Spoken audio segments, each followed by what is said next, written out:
Hey, what's up, everybody? We are back on a Tuesday after the national championship game yesterday, having the day off from NBA. Been a few days since we did a breakdown, was on a trip with the family. So we have a massive slate today and a lot of games coming up this week.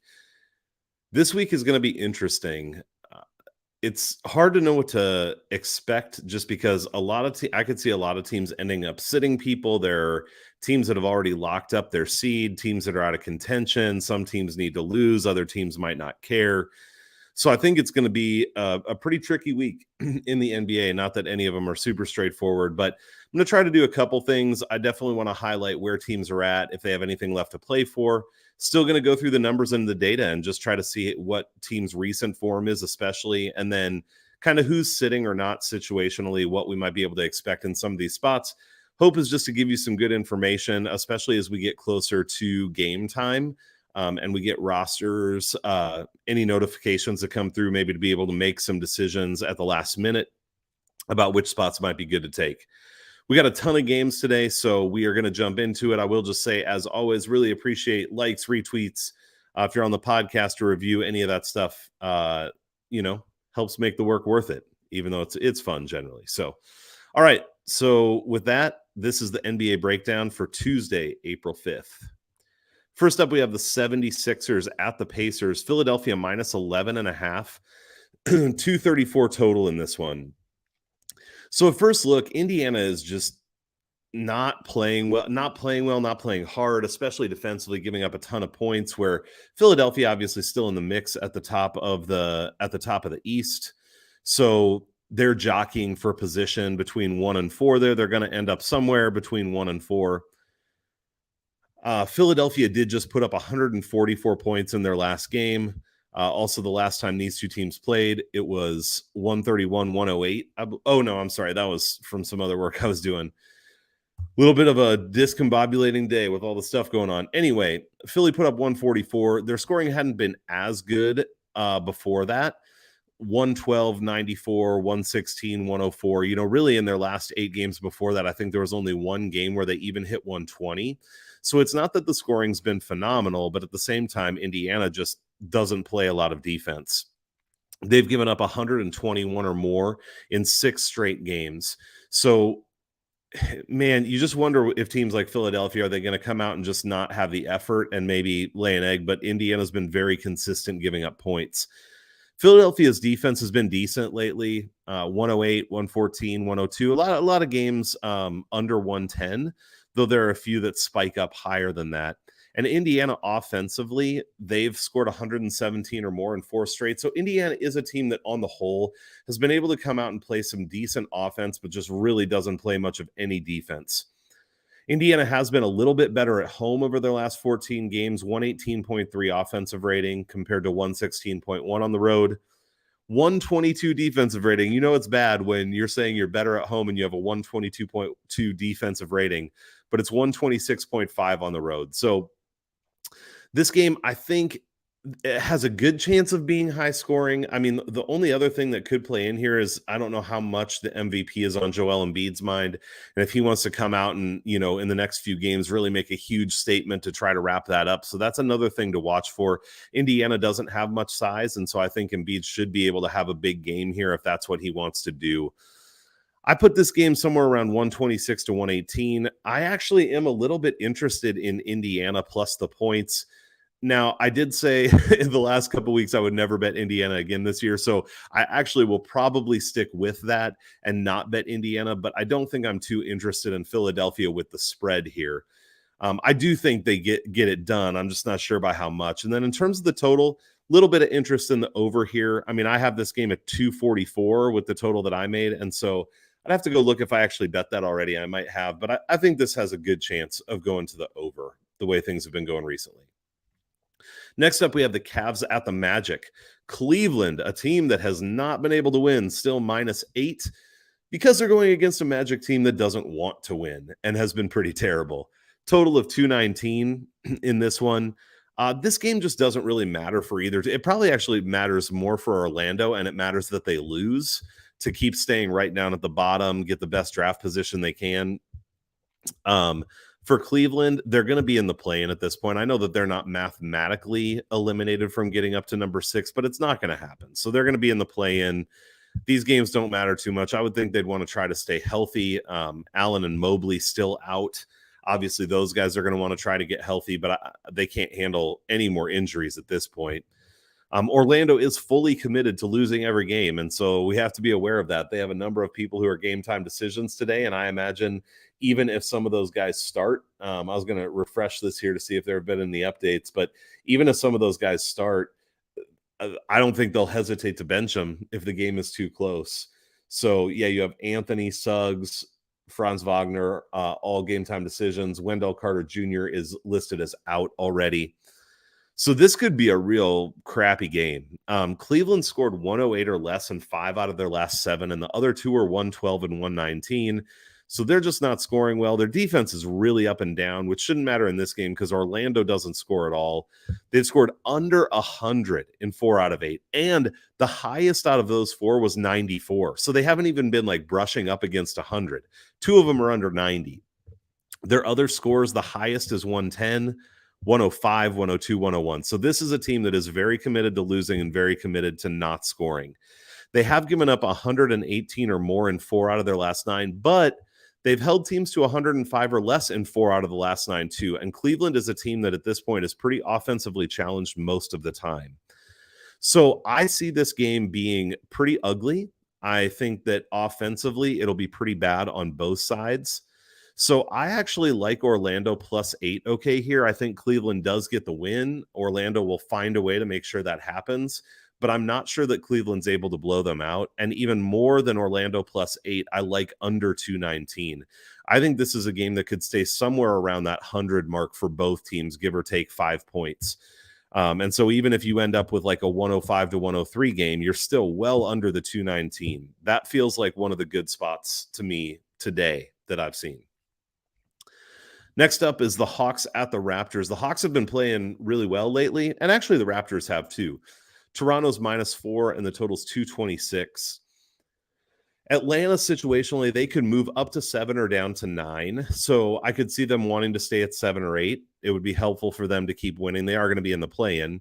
Toronto's tied with Chicago for number 5, and so a little bit of motivation for them there to continue winning as well. For Atlanta, Bogdanovic and Gallinari are game time decisions. John Collins is still out. And then the big one is that OG Anunoby is a game time decision. I was going to just make sure that that's still the case. Yeah, he's still listed as a game time decision. We've talked before about how he's a stabilizing force for this team, and they are definitely better with him than without him.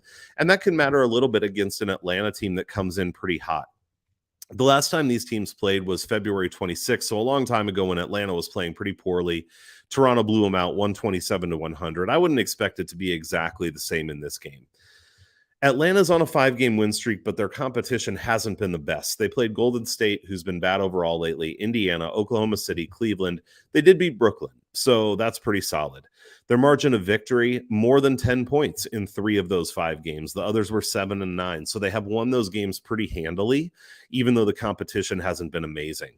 They've also scored 120 or more points in all 5, while allowing under 120 in 4 out of the 5. So just, I would say Atlanta playing pretty decent across the board lately. It hasn't been a phenomenal schedule, and so we want to take it with a grain of salt. But Atlanta comes in playing pretty hot and playing pretty well. Their coach even talked about how they've been coming together lately. I guess that's what a coach would say, but it seems to be true. However, they have been worse on the road over their last 14. Their offensive rating is 3 points worse, still good at 117.6. Their defensive rating is all the way up to 119, about 7 points worse away than it is at home. So they haven't been a very good defensive team on the road. Toronto, on the other side, had a 5-game win streak going before they lost to Miami last game, and Miami seems to have pulled it back together. I was very wrong on that one. I thought they were full-on headed the wrong direction, so I'll take the loss on that. But Miami's been playing well the last couple, so not a bad loss there. Toronto's scoring against bad defenses, because I would say that Atlanta is a pretty bad defense. 125, 131, 117. It did have a 99 thrown in there, but otherwise basically 115 plus. So scoring well. Points allowed to good offenses, because I would say right now Atlanta is a good offense. reasonably good from Toronto. There's 3 of the games that are around 115, but then 3 of them are like 105 or below, basically. So pretty decent defense, no matter who they're playing. Toronto, though, has been better at home their last 14. Their offensive rating at home, 121.2, so really up there compared to 113.4 on the road. And their defensive rating, 2 points worse at home. So a little bit worse on defense, but still 109.8. Not phenomenal, but not bad. So I wouldn't really want to make any picks here without knowing if OG is going to be playing, because I do think that matters for Toronto. I think that Atlanta comes in, maybe it's a little bit of smoke and mirrors. They are playing well, but again, with that weaker schedule and not being as good on the road against a Toronto team that's been playing well and has been strong, I definitely lean toward Toronto in this one. The problem for me is I said Toronto by 6, around 119 to 113. So that's not enough space for me to really want them at -4. I don't do a lot of parlays with the NBA. I do one here and there. This is one where I could potentially see taking the Raptors on the money line, because I do like them to win this game. I'm just not sure by how much. And then in terms of the total, I have it at 232. So I do lean toward the over here. And I actually think Atlanta has the potential to score more than what I have them pegged for, which is 113. So I don't think that's a terrible look. Get my cursor back here. Next up, we have the Hornets at the Heat. We're going to keep moving fairly quick because there's so many games here. Hornets at the Heat, Miami -5.5, 227 total. Like I said, the Heat have definitely been playing better. They seem to have regrouped a little bit. Charlotte has been playing actually pretty decent, though they are a team that I have always struggled to trust and are always up and down. Charlotte does have a chance of moving up to the number 8 seed, which would obviously be a benefit to them. So, it's not likely actually, but I still think that if you can move up to that number 8, you want to make it happen. So I would think that they come out full strength trying to win this game. Miami, on the other hand, they're 2 games up on Boston for number 1. I keep thinking these teams that are jockeying for position are going to come out and play hard, and then half the time they sit everybody or they just come out and play crappy. So I really feel like I don't know what to expect from Miami. In addition, they've listed Dedmon, Lowry, Martin, Morris, Tucker, Vincent, all as game time decisions. So while most of those, other than Lowry, it's not like they're key players, they also could be really thin on the bench. And so I don't know how much effort Miami comes out with here. I definitely don't trust it. Charlotte should be well rested. They had 2 days off before this game, but 2 days off before that as well. So they really should come in well rested. Their scoring has been okay. Charlotte, but at this point, we probably know that they're up and down scoring. They're not always an offensive juggernaut. They've been under 110 in 4 out of their last 10 games and only over 120 in 3 out of their last 10. So up and down.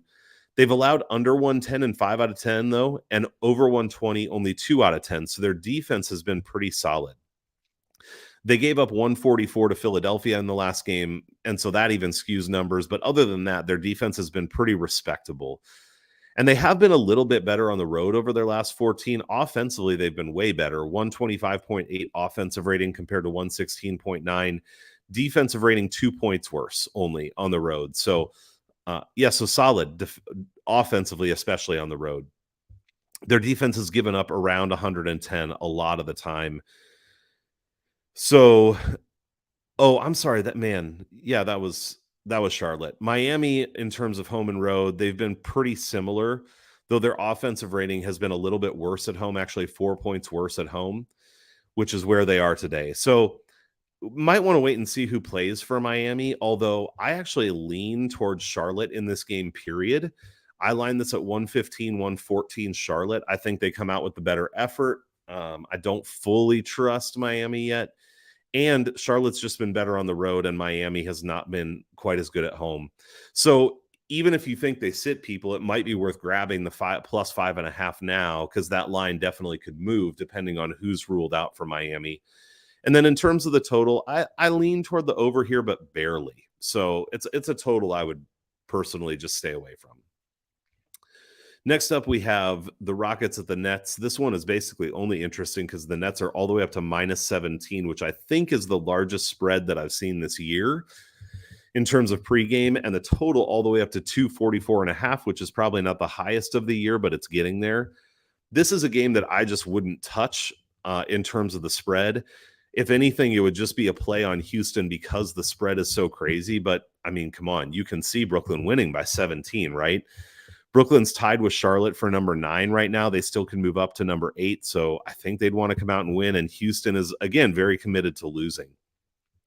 I did look into the total a little bit here, and Houston's totals actually have been way up there over their last 10 games. At 244.5, they have only 2 of their last 10 games have gone over that total, but 239, 239, 231, 239. So a number of totals that are at least flirting with that. For Brooklyn, they have 1, 2, 3, 4 out of their last 10 that have actually gone over 250. So they are playing some high scoring games.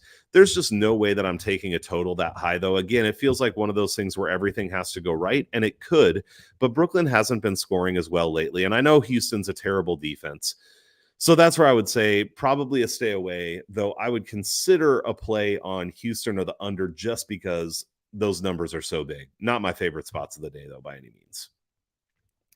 Next up, we have the Bucks at the Bulls. Milwaukee -5.5, 234 total.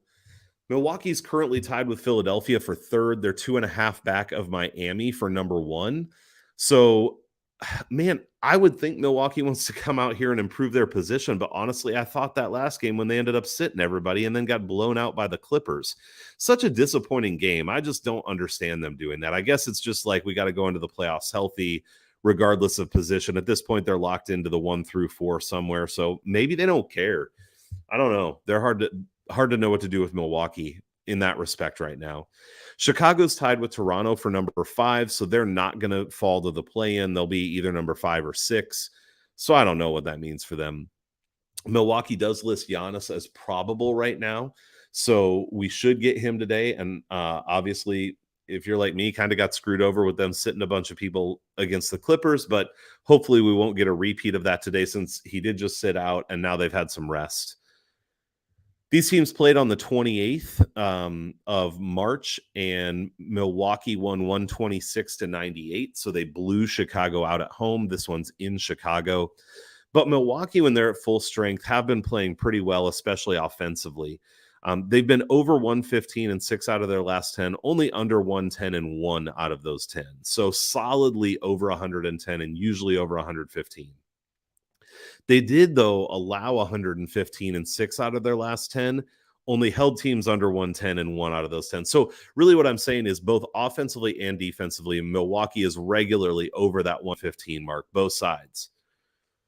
Chicago's scoring has continued to be pretty bad most of the time. This is a team that has really limped through the last few weeks, limping into the playoffs. They've scored under 110 in 7 out of their last 10 games, and the highest number they've put up is 118. So not good offensively. And then defensively, really up and down. They have held teams under 100 in 3 out of their last 10, but allowed 120 or more in 5 out of their last 10. So that's definitely more bad than good, especially against a team like Milwaukee. I mean, the chances of holding them under 100 points are not very good. It's much more likely Milwaukee goes over 120 than that they go under 100. Chicago has been a little bit better at home in the last 14, although that's only 4 out of those 14 games. So got to take that with a grain of salt, but their offensive rating has been 10 points better at home. Something in the positive column for them.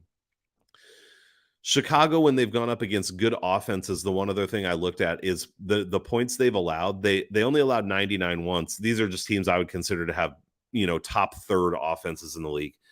126, 129, 121, 118, 130. So most of the time they're allowing over 120, and I think that's likely to happen again here today. I think the thing that seems most likely here is that Milwaukee goes over 120 points. Feels a little harder to know what Chicago will do because it's kind of like Milwaukee's defense is not very good, but Chicago's offense is not very good. So I line this at 124, 116 Milwaukee. I could see it being more like 124 to 109 Milwaukee, though. I think Milwaukee does win this game, covers the spread and maybe even quite a bit more than that. This is, again, assuming they play everyone, which no way to know for sure until the game tips off. And then I do like the over okay here, though, again, I don't feel fully confident in terms of how much Chicago will be able to score. So I prefer Milwaukee. If there was a play on this game, for me, it's Milwaukee to cover the spread. Next up, Blazers and Thunder. Oklahoma City -4.5, 222 total. I'm going to make this real simple. Stay away from this game, in my opinion. Nothing really worth talking about. So we're going to move on to the Warriors. The Wizards at the Timberwolves. Minnesota up to -12.5 now, 237.5 total. Man, quick aside. I might post something about this at some point, but a while back I took Minnesota to win the division at plus 6,600. So close. They're not going to get there. They're 1.5 games back of Utah with 3 to play. 2 games back, I believe, of Denver with 3 to play. And all 3 teams have basically one sort of hard game and 2 really easy games. So I'm going to fall just short on that, which is a huge bummer. But Minnesota is still a team that I think can be dangerous. Still a solid team that most of the time is going to beat the bad teams in the league and be competitive a lot of the time, at least with the better teams in the league. Washington still has Kuzma out here. Minnesota's getting healthier. Beasley is probable now. McDaniels will still be out, but overall they're getting healthy. Washington lately, last 10, they've scored under 100. This is so crazy. Under 100 in 3 of 10 and over 120 in 3 of 10. So how do you predict how much Washington is going to score? Hell if I know. If you know, you help me out. They have been more consistent defensively, allowing 115 a lot of the time, or not 115, but like give or take a few points from 115, just saying in that range of like 112 to 118 is a lot of their games. So their defense has been not good, but not atrocious. Minnesota did kind of go through this 5-game lull in scoring. So they scored 124 and 138, but then for 5 games, it was 108, 116, 116, 112, 102. Not terrible, just not good by their standards. But then the last 2 games, they've been back up to 136 and 139. And I don't think Washington is a great defense. And so I do expect Minnesota to be able to put up points tonight. I don't know that Washington will even be that interested. Minnesota has given up 125 or more in 4 straight and 5 out of 6. So we continue to see the same thing we have all year. Minnesota can put up the points. They don't have much to offer on defense, at least not on a consistent basis. The other factor here, though, is to consider that Minnesota has been so much better at home in their last 14. Their offensive rating is 2 points better, 121.8. So really solid offensively. The defense is where it gets crazy. Their defensive rating on the road the last 14 is 119.5. Very bad. But at home, it's 101.6. And I know like there's a couple games in there that can skew that a little bit, but still, that is such a massive difference that even if we threw out a couple of the outliers and that defensive rating was more like 105 or 106, that is still super solid for Minnesota. So they've been playing much better at home on the defensive end. I would think they want to get into form. They still have that shot at getting up to number 6. I would think that they want to win out and at least give themselves a chance, even though it's unlikely. I line this game at 126-106 Minnesota.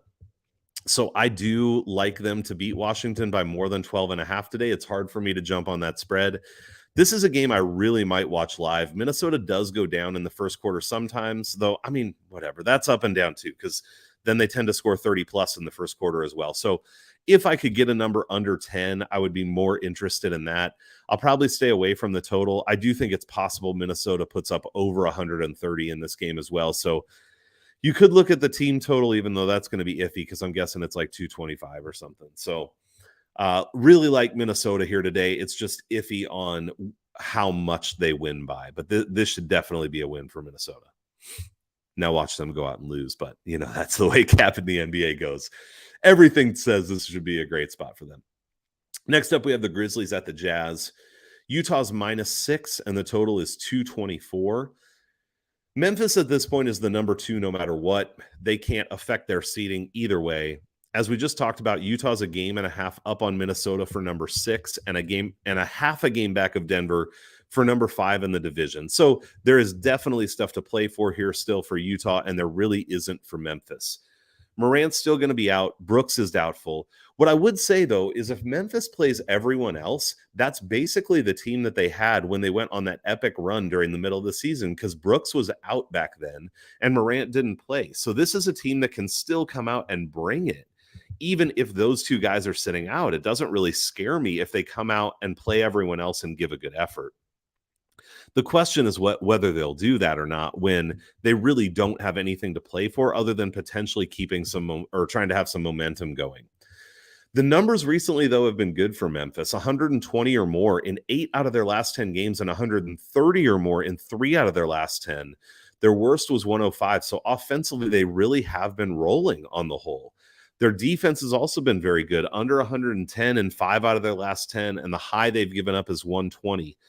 However, they have been worse on the road in their last 14. Their offensive rating is 7 points lower, still 116.6, so pretty solid.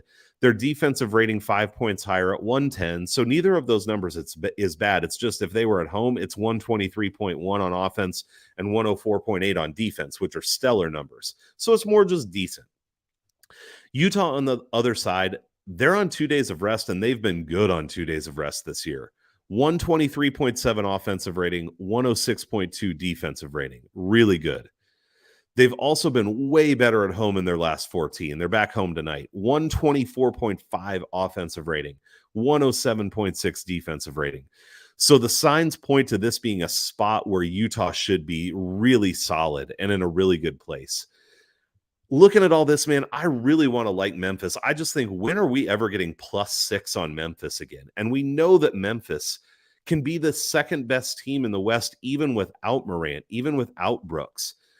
I think they're better than this Utah team, I think. It's just situationally, I don't know that I can get there for tonight. So I lined this game actually as a 5-point win for Utah, 118-113. So spread I would leave alone. Interested in the over here. I do think both of these teams, especially Utah having Bogdanovich back. I know that the Grizzlies are a good defensive team, one of the best actually. But again, it's just this specific situation I think looks pretty good for the Jazz and pretty good for points. So a little bit interested in the over, not too interested in the spread on this one. Next up is the Spurs and the Nuggets. Denver's up to -9.5 now. I believe they were 7.5 this morning, and 234 total in this one. The big news here is Dejante Murray is out. Now, we know that makes a huge difference. I was actually pretty shocked to find when I looked into the numbers that the Spurs offensive rating is only 1.3 points better when Murray plays compared to when he sits this year. And their defensive rating is actually 0.4 points better. So strictly by the data, it's a wash, which is crazy because we know what a good player Murray is. So I think it has to make a difference. It can't be a good thing for San Antonio. Offensively, you would think this has to make things more problematic for them. But I'm just trying to share the info that I find and just say that in terms strictly of the numbers, the difference is not what you would think it would be. In terms of situation, Denver, again, half a game up on Utah for number 5 and the division. Man, I see them wanting to come out and put that thing away. San Antonio's 2 games up on the Lakers for number 10, 1 game behind the Pelicans for number 9. So they do need to win, but honestly, it's not incredibly urgent. Who are we kidding? The Lakers aren't winning out. San Antonio's schedule has been pretty easy overall lately. They played Portland 3 times, Houston, the Pelicans twice, OKC, Indiana. Just, it could make the last 10 games look better than they actually are because of who they've played. Most of them also are bad defenses. And they have given up quite a few points to decent offenses. They had a 103, but otherwise 124, 149, 119, 112. Given up quite a few points. They have been better on the road in the last 14. The Spurs have. However, that's only 4 games, and 3 were against Golden State, Portland, and Houston. So I just don't care to read too much into that because those numbers are going to be so skewed based on who they played and the sample size of games. So I'm not even going to go there. Denver on the other side, they've scored over 120 in 6 of their last 10. The least they've scored was 104, and that was against Boston. So they've been playing well offensively. However, they have given up a lot more points at home in their last 14. Their defensive rating 125.7 at home, 111.7 on the road. So that has not been very good. In this one, I see this being a Denver win. The question is just by how much. I lined this at 125-113 Denver. So given those numbers, I would lean toward Denver minus 9.5, but it's just a big number. I can't remember who they were playing. I think it might have been Washington, where Denver I had at minus 7.5, and they were up by that much pretty much the whole game. And then they just, didn't put the game away, and it was they won by 6. I could see this being a similar thing where the Nuggets are kind of in control. I think the Spurs come out with good effort. Maybe Denver's up by 10 headed into the last few minutes, but then do they win by 14 or do they win by 7? I don't know. So I don't feel real comfortable betting the spread in this one, even though I see it being a game Denver should be able to control. I do think the over is not a bad look here. I have this at 238, so that's not a lot of room. But I'd even be interested potentially in Denver's team total over. I know that it's going to be high, but Denver's been scoring really well, and San Antonio isn't a very good defense. So that's a spot I might look in this game as well. All right, 2 more games. We have the Pelicans at the Kings. The Pelicans are minus 7.5, and it's a 225.5 total. Pelicans are going to be 9 or 10 at this point. They're going to be in the play-in. 1 game away from number 9 behind the Spurs. I just don't know that it matters all that much. We know the Kings have nothing to play for. In my mind, I was like, the Kings have been playing well recently. Yeah, well, that's because they've played Houston the last 2 games. And so if you take those games out, they've really only had 1 good offensive game in their last 10. They did score 126 versus Milwaukee, but otherwise they've been around 110 a lot. They scored 121 and 122 versus Houston. So I just don't think that this is a Sacramento team still. Let's not get it twisted. They're still not any good. They've allowed 120 points in 3 out of their last 10, but held teams under 110 in 4 of those last 10. So also, they've been better on the road, but again, 2 of these are against Houston. So how much can we actually read into that? I don't think that we really can. But that just points to, if anything, this is a little bit worse spot for Sacramento being back at home. I think being a little bit pumped up in terms of perception because of these games that they've had against Houston, soft schedule. So I think this isn't a phenomenal spot for Sacramento. The Pelicans on the other side, against bad defenses, which Sacramento is, they've generally been around 115 points, give or take a little bit, but their scoring has been okay. This is a team I've actually been a little bit disappointed in. Before Brandon Ingram got hurt, they got on a little bit of a roll as a team, and I thought this was going to actually be a team that was pretty dangerous. I like their lineup composition, especially for the starters overall, but since Ingram came back, it's like they lost their mojo a little bit, and it hasn't been as good. But it's been okay. I also think the perception may be that the Pelicans are a lot worse than they actually are. So I think they're a team that probably deserves to be in the play-in. They're okay, and they're playing a bad team. Overall, they've held teams under 110, though there have been some spikes, but 6 out of the last 10 have been under 110. In terms of home and road for them, being on the road in this game, their offensive rating is 6 points worse on the road in their last 14, but their defensive rating is almost 9 points better. So those 2 things are kind of a wash, but point potentially toward it being a lower scoring game. I lined this at 115-105 Pelicans.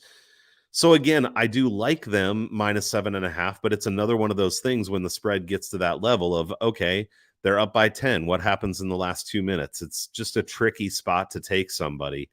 I do think it's possible the Pelicans could blow the Kings out here, but I can't say that I'm confident in it. And in terms of the total, I like the under a little bit, just not a lot. Last game of the day, we got the Lakers at the Suns. Phoenix minus 11.5, 232.5 total. Lakers 2 back of the Spurs for the last play-in spot, so this is just it. I mean, the Lakers have to win if they want any chance of making the playoffs. At this point, though, I have to wonder if people I know LeBron's a competitor, so in that sense, he's going to want to win, but he's got to look at this season and know they're not going anywhere. So do you want to put more miles on your body, play more games when you know it's not going to lead to anything? Anthony Davis, just like whatever at this point. The Lakers, just even with them, just aren't very good right now. Here's situationally the thing that I think is big. The Suns have been 1 game away from setting the regular season record for the Suns in terms of wins for a few games now. And I joked on Twitter that they were tanking in order to be able to get that at home, but honestly, I don't know how much of a joke it is. They lost to the Grizzlies, who sat everyone, and then they lost to the Thunder handily. we know that the Suns are a better team than that. So I actually don't know that it's too conspiracy theory like to think that they actually wanted to get this record in a little bit more flashy way, playing against the Lakers, probably the most exciting game they have left, playing at home. They have 2 on the road again after this. So, their next chance to get that record would be the last game of the season. So just situationally, I think Phoenix is going to come out guns blazing and just try to absolutely demolish the Lakers tonight. And I think they're a good enough team to do it. Also, Anthony Davis and LeBron James are both game time decisions. I can't see them sitting, but just saying that's out there. The Lakers have scored kind of okay lately. They've been over 115 in 5 out of the last 10, so decent. But they've given up 120 or more in 7 out of the last 10 and no less than 114. So their defense has been bad. On the road, their defensive rating is 125.4, so bad. Offensive rating 115.6, so that's okay. Phoenix on the other side, their scoring's been bad in the last 4, but I just talked about, especially those last couple games, being a little suspicious. Before that, they had scored 120 or more in 6 out of 7. The defense has been decent overall. Lots of games where they're allowing 110 to 119, so it hasn't been locked down the way it was earlier in the year, but it's been good enough. And Phoenix has been better at home. 122.8 offensive rating at home, 115.8 on the road, 7 points better. This is in the last 14 again. Defensive rating 106.9 on the road, 110.6. So, man, that's a really solid spot to be in at home in a game where you have something to play for against a bad team who I don't know. LeBron can always come out and put up a big game, but I just don't know that even that could be enough in this spot. So I land this at 127, 114 Phoenix. Spread-wise, again, that's only 13 points, so it's not putting us way over that spread. But I think there's a chance this is a 20-point blowout for Phoenix. I haven't decided if I'm going to bet it yet or not, but, man, I just think that's possible. I'm definitely very tempted to take Phoenix here. And then for me, I put it at a 241 total, so I do like the over pretty well. The thing that could detract from that is if Phoenix does come out and decide to play hard defensively, they can hold the Lakers under 110 points. Then it gets a little trickier. But I would take the over here. I don't know if I bet that, but I'm interested in that over for sure. The Lakers, I just don't think play much defense. Their defensive rating has been better with Davis in, but if Phoenix comes out full effort, they're just too much for the Lakers. All right, that's the big slate for today. It's going to be tricky. Let's see how it goes. Hope we're all able to make some money, even with things being a little crazy in this last week of the season. Pick our spots. Hopefully go in on those and have a good week. Best of luck to you making your bets, and I will see all you guys on Twitter.